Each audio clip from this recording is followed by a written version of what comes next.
Superfast news, आवाज जनसामान्यांचा। करण्यासाठी वितरणाच्या कर्मचाऱ्याची वसुलीच्या पैशात ओली पार्टी।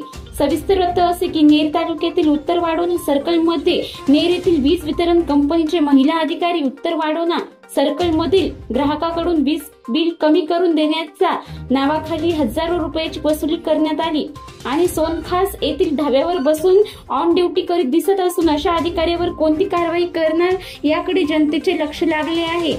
डॉक्टर सुमित खांदवे यांनी दिलेल्या तक्रारीवरून ही गोष्ट उजेडात आली, अन्यथा अशा किती ओल्या पार्टी झाल्या असतील। या महिला अधिकारी सोबत असणारे वीज वितरण कंपनीचे सुद्धा कर्मचारी व्हिडिओ दिसत आहे।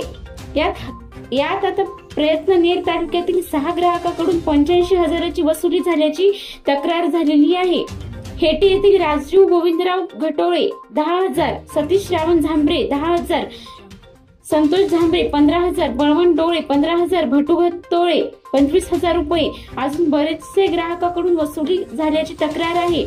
डॉक्टर सुमित खांदवे यांनी या महिला अधिकारी सोबत कर्मचाऱ्यांच्यावर कारवाई करून त्यांना बडतर्फ करावे असे पत्र माननीय श्री संजय भाऊ राठोड, पालकमंत्री यवतमाळ जिल्हा यांच्याकडे केले आहे।